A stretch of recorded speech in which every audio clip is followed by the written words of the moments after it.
Fraisse, samedi 31 août à 19h, ça sera WWE Bash in Berlin. Comment regarder l'événement en direct? C'est comme d'habitude sur le WWE Network. Abonnement à 11,99$ par mois, accessible en VOD, tous les PLE de WWE sont disponibles depuis la création. Et c'est vrai qu'on se pose encore la question et pour le moment j'ai pas de réponse à y donner. Quid du WWE Network à partir du 1er janvier 2025, étant donné que la WWE bougera sur Netflix et y proposera en exclusivité WWE Raw, que les autres programmes de WWE bougeront également sur un format de VOD, mais pour le moment on ne sait toujours pas ce qu'il en sera pour la France, la Belgique et la Suisse, étant donné que AB a renégocié des exclusivités et un partenariat avec WWE pour l'année 2025. Quid de l'existence du WWE Network à ce moment-là?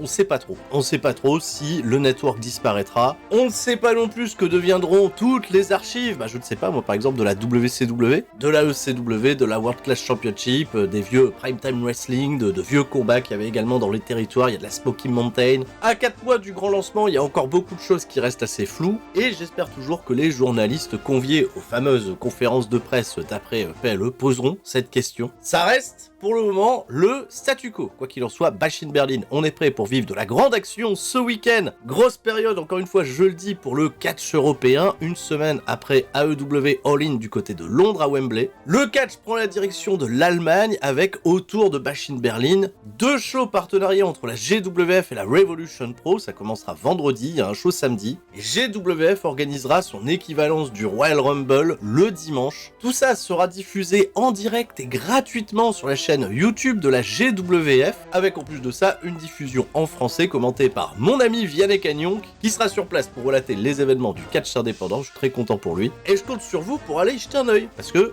y a des choses intéressantes à découvrir et pas mal de noms déjà annoncés, plutôt très cool sur le papier. Je vous rassure également, samedi soir à 19h, on sera en direct pour le live react de Bash in Berlin sur twitch.tv/Turi316 et j'ai autre chose à vous dire. Je pense que c'est le dernier Sturistradamus sous le format que vous connaissez. En fait, le Sturistradamus, depuis sa création, c'est un format où je fais les prédictions, mes pronostics pour les PLE WWE. Et l'idée aussi, c'est de recontextualiser les matchs qui sont à la carte, de spéculer sur les résultats, les vainqueurs, les scénarios. Et parlons de ce travail de recontextualisation, je me dis que je fais pas mal de redites avec ce qui existe déjà sur les formats des Raw Recap, SmackDown Recap. Que mon but, avant toute chose, c'est de vous donner de la hype pour suivre ces événements. Mais depuis la nouvelle saison, WWE a confirmé que désormais, il n'y aurait plus que 5 combats à l'affiche des PLE. C'est un format qui va très bien à WWE, ça leur permet de donner des grosses cartes de SmackDown la veille de ces gros événements, de réserver aussi quelques grosses affiches pour les weekly, comme par exemple, tu vois, la Wyatt Six n'a encore jamais eu l'occasion de performer lors d'un Premium Live Event.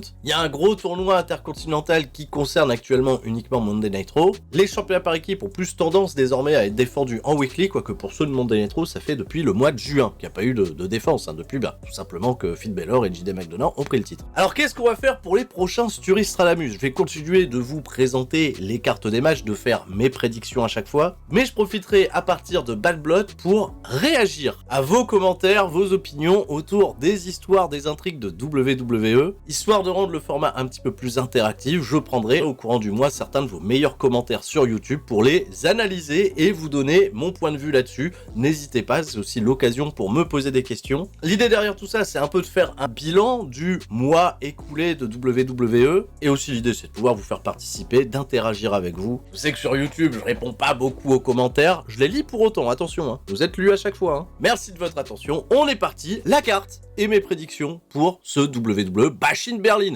Auf die Fresse. Je commence avec Auf die Fresse parce que c'est le chant qu'on va entendre à Berlin. Voilà, dès vendredi soir à SmackDown, Auf die Fresse, ça va partir dans tous les sens. Auf die Fresse, je le rappelle, ça veut dire foutez-vous sur la gueule. C'est le chant allemand numéro 1 depuis des années sur les rings de catch du circuit indépendant. Évidemment, Bash in Berlin, événement à Berlin, je m'attends à ce qu'il y ait une incroyable ambiance. Alors je sais que c'est désormais un peu la compétition à chaque fois que WWE va à l'international. Est-ce qu'en 2024, un pays sera capable de toucher la France, monsieur, la France, surtout qu'il y a pas mal de Français en plus de ça qui vont faire le déplacement à Berlin. Passez un excellent moment là-bas, faites-vous plaisir. En plus, je tiens à dire quand même que vous avez une carte qui régale sur le papier, même si j'ai une petite amertume. On va se priver de la présence de Ilya Dragunov, ça aurait été une belle récompense pour lui d'apparaître devant le public allemand lors de ce Premium Live Event.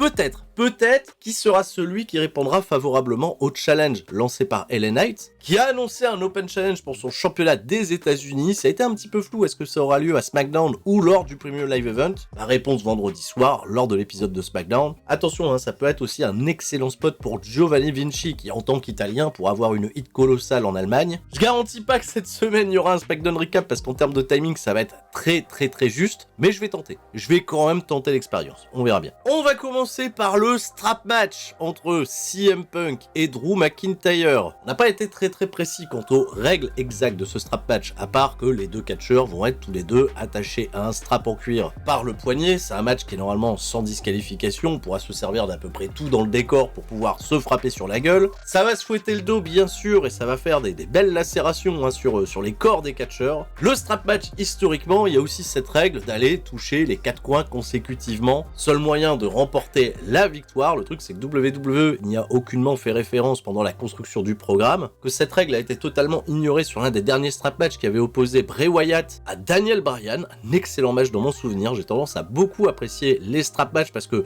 c'est violent, ça permet aussi aux catcheurs d'innover, et il fallait une stipulation du genre, je pense, pour aller terminé, c'est fini là, après on arrête. Drew McIntyre contre CM Punk. En effet, ça risque d'être bien plus rude, bien plus violent que lors de leur précédente rencontre du côté de SummerSlam. Ma prédiction se porterait sur une victoire de CM Punk pour équilibrer le tir.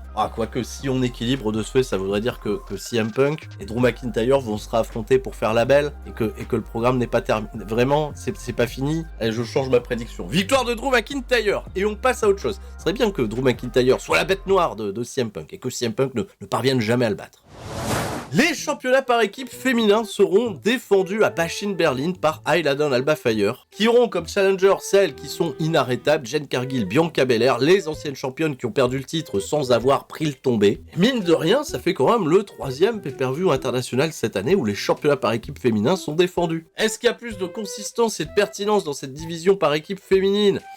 Je suis un petit peu mitigé là-dessus, au vu des constructions des programmes en weekly. Certes, je salue l'effort, mais je m'attends clairement sur ce match à une victoire de Jade Cargill et Bianca Belair qui vont reprendre les titres. Malheureusement, Alba Fire et Highland n'ont pas été construits suffisamment fortes, et même avec l'aide d'une Blair Davenport qui a un peu rejoint les rangs du clan il y a quelques semaines, il faudrait vraiment un cataclysme, une giga intervention, un giga traquenard pour que Bianca Belair et Jade Cargill perdent le combat, ou une trahison entre les deux, parce que c'était quand même le plan qui était le plus attendu par les fans, que Jade Cargill et Bianca Belair rentrent en feud l'une contre l'autre pour les occuper jusqu'à la saison de WrestleMania.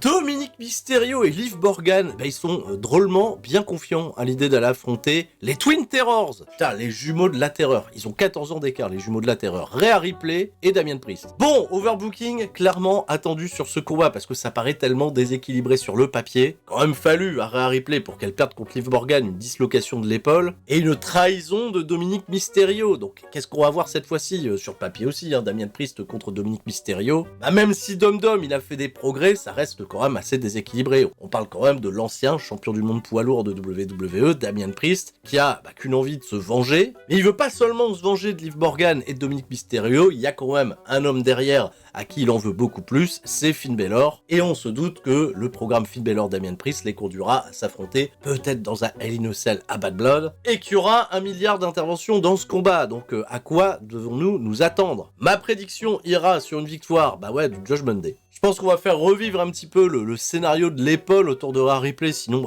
elle est beaucoup trop forte. Le ref bump, les embuscades, et avec 2 victoires de Liv Morgan sur Rhea Ripley, elle pourrait tout simplement lui dire meuf, non, t'es pas prête à revenir dans la course au titre. Et ça pourrait amener d'autres challenges sur des combats peut-être un petit peu plus disputés, un peu plus équitables pour les semaines et mois à venir du côté de Monday Night Raw. Voilà, faites-nous Liv Morgan contre Io Sky, ça pourrait être chouette, ça pourrait être pas mal, c'est le frais sur le papier en plus. Les championnats majeurs seront tous les deux défendus sur cette carte de Bash in Berlin. Cody Rhodes a choisi de donner cette opportunité à Kevin Owens. et WWE dans son écriture essaye de faire revivre les vieux démons de Kevin Owens. Kevin Owens le traître. Kevin Owens le mec qui vrille totalement dès lors qu'il rentre en compétition pour un championnat majeur. Et pour le moment, le pétage de cap qu'on attend de Kevin Owens est pas véritablement arrivé. Il y a des choses qui se sont faites avec pas mal de subtilité. Et là encore, c'est très très dur de prédire quoi que ce soit tant que l'épisode de SmackDown de la veille n'a pas été diffusé. On s'attend à un important climax dans ce programme. Ou alors peut-être que les mecs vont rester clean jusqu'au bout et que Kevin Owens pètera un câble pendant le combat face à Cody Rhodes. Là aussi, il y a un truc en termes d'écriture qui peut être très très sympa. Maintenant, est-ce que Kevin Owens va prendre le titre à Cody Rhodes? Non, je m'attends pas à ce qu'il lui prenne le titre. En revanche, comment se comportera Kevin Owens après son combat contre Cody Rhodes? Est-ce que les deux hommes resteront amis, se serreront la main et on passera à autre chose? Ou est-ce que Kevin Owens va littéralement péter un câble, retourner heel et permettre à cette histoire de vivre un petit peu plus longtemps? Attention bien sûr, parce qu'on sait qu'il y a Solo Sikoa qui reste en embuscade et qui veut se réoccuper de Cody Rhodes par la suite. Maintenant en revanche, on sait que Roman Reigns a fait son retour et qu'on aura probablement une confrontation Roman Reigns Solo Sikoa, peut-être à Bad Blood ou peut-être plus tard. Roman Reigns pour l'instant on l'a pas revu depuis l'attaque de la Bloodline sur lui.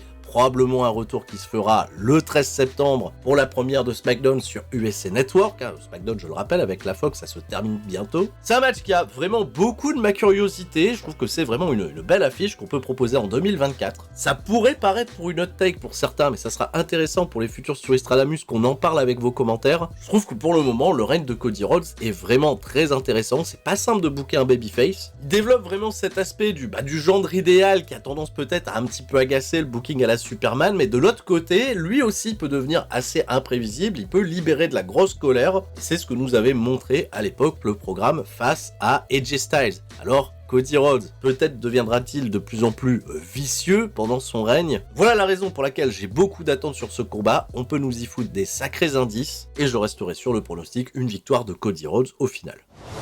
Enfin, le main event, le ring général Gunther fait sa première défense du championnat World Heavyweight en Premium Live Event face à Randy Orton. Maintenant, vous le savez, le ring général Gunther en Allemagne, même s'il est autrichien, l'Allemagne, c'est véritablement le pays qui l'a formé et qui l'a établi. Au statut de monstre et de boss final du circuit indépendant pendant des années, lui qui était il y a quelques années très satisfait de cette position, s'est fait déloger par WWE, il y est allé sans véritablement grandes ambitions, au contraire, il n'était pas plus intérêt que ça, c'est surtout WWE et Triple H qui a voulu en faire un monstre, comme il l'avait été présenté par le passé chez WXW, Progress Wrestling, Pro Wrestling Guerrilla, Revolution Pro, enfin bref, partout où il est passé, il a tout terrassé. Désormais, il est au sommet de la chaîne alimentaire de WWE, et face à lui, le premier challenger, celui qui incarne un petit peu cette vibe old school de WWE, légende devant l'éternel Randy Orton. Revanche logique de ce qui s'était passé dans la finale du King of the Ring, étant donné que Randy Orton avait une épaule décollée du sol, et WWE a très bien joué là-dessus pour obtenir ce rematch. Je m'étais beaucoup amusé sur leur combat en Arabie Saoudite, je pense qu'on peut avoir une redite encore plus intéressante. Il y a cette envie qui boue un petit peu en moi, j'ai envie de voir un Randy Orton bien plus physique que d'habitude. Si on peut avoir des gros slugfest avec des échanges d'atemi, alors là ça pourrait me régaler total. On était un petit peu passé à côté de ça du côté du match en Arabie Saoudite. Ça va pas être la même atmosphère, ça va pas être la même ambiance, ça va surtout être le main event, et je pense que le public allemand veut voir Gunther faire ce qu'il faisait à l'époque où il était Walter.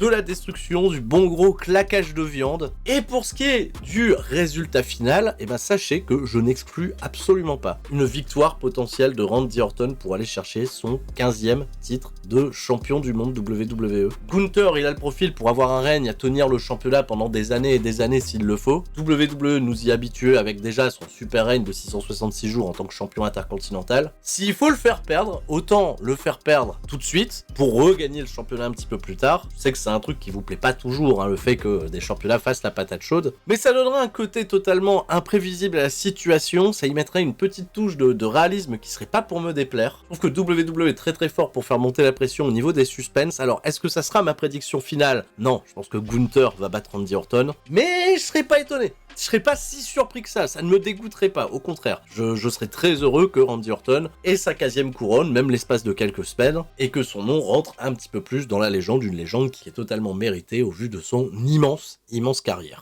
C'est tout pour moi, je le rappelle, Bash in Berlin, ça sera à 19h ce samedi en direct depuis le WWE Network. On sera en live react sur Twitch. Vous le savez, on se donne également rendez-vous ce soir sur twitch.tv/Tuerie316 pour un quiz sur Jeff Jarrett. Oui, un quiz sur Jeff Jarrett. Il y aura également le AEW Dynamite Recap qui sera rediffusé sur cette chaîne demain. Passez un excellent week-end, bravo pour le catch européen et surtout, restez tous très forts. Off dit Fresseux, c'était Sturie. Ciao, bye bye.